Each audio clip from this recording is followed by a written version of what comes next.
In this lesson, we're going to see that opposition can be pretty amazing and have some really surprising results for you. But first, I'll start with a very practical example here. Black has gained the opposition against white, but over on the king side, there's two pawns that are symmetrically across from each other on the same files, G and H. And there's a nice little trick here.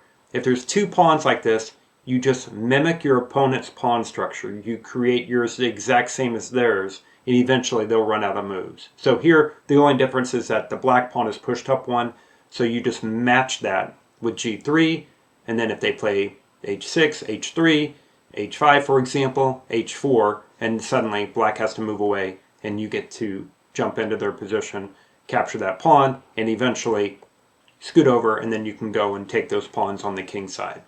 So that's a nice trick to know with two pawns against two pawns on the opposite side. Now this idea was introduced by Capablanca in his book Chess Fundamentals called Distant Opposition, and it has some tricks to it, so pay attention. We come up here, we get the distant opposition. There's 5 empty squares in between the kings, but they're on the same colors, so white has the opposition. And first of all, E7. If we go with this direct opposition, there's an important thing to realize here, and that is that we don't yet gain ground. Because if we move into F5 right now, then it will take us 3 moves to take the pawn, and the same thing for black, 3 moves. So they're on pace with us, the same. So instead, let's gain the opposition one more time, and now if they move away, we can go in and take the pawn.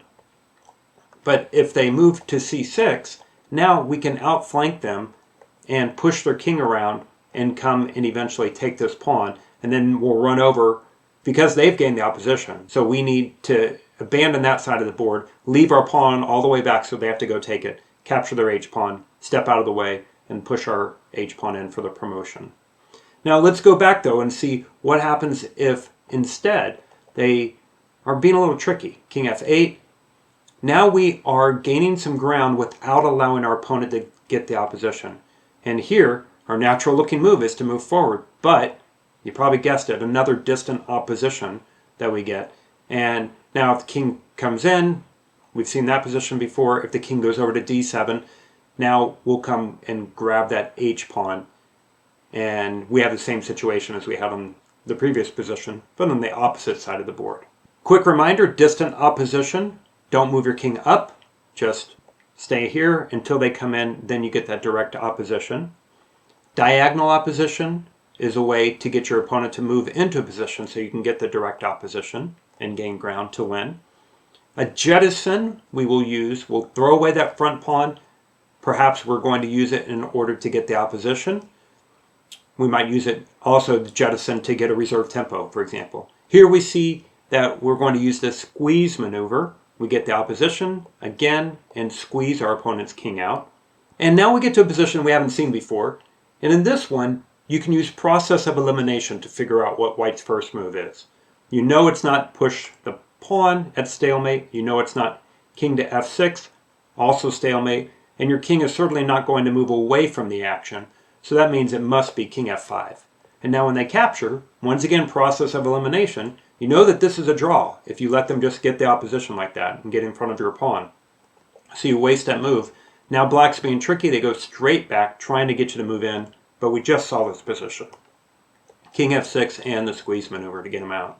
Here, the defensive jettison to take away the reserve tempo from our opponent to come in and get that opposition. And here with the distant opposition, reserve tempo now is gone, and we get that opposition from far away and then come in for the direct opposition. Now something new again. We are going to get the opposition in the middle of our plan. We have to calculate it and realize what's going to happen, count, count, count. And sure enough, at the end of this, we get the opposition.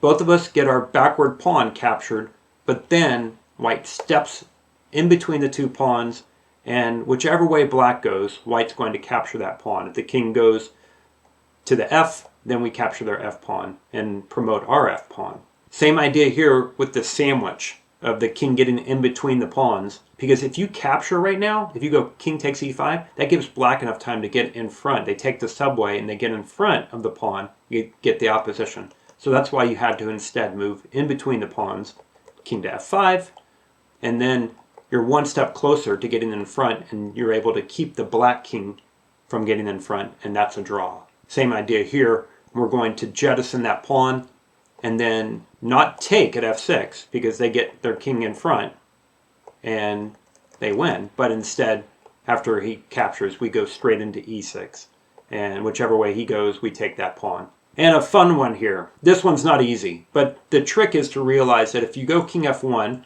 and they go king up, and you go king f2 and they go king d3, you can't go king f3. But you need to mirror black's position, his king position. They can't push their pawns, so instead it's distant opposition, king to h1. And now you just copy what he does. If he comes in, you come in. And eventually a draw. This one is one that tricks a lot of people because they think, doesn't matter. We can either play king h4 opposition or king g4 because we have a reserve tempo. And so people are tempted to play in here with the idea that now, they're just going to move the king over and then take the pawn, and then black will gain the opposition, you'll gain it back with c3. But sadly, in this position, black would jettison their pawn, take away your reserve tempo, and earn the draw by now getting the opposition against you. A fun position here, our king invades. Once again, the black king tries to trick us by going straight back. If you take the pawn, it's a draw. So you go around the pawn to get the opposition, and you're threatening to push the b pawn and promote with mate. So they pretty much have to bring the king over, and now you can use the squeeze maneuver to get them out of the way. All right, and our final position, this is a tough one. But if we move our king up, king g2 for example, then they get the opposition. And if we try too late to jettison, now they can capture both of those and they have the opposition as well. And so distant opposition won't work either, coming back here, because now they can choose to capture the other way. And they could take with the king and not let us get the opposition.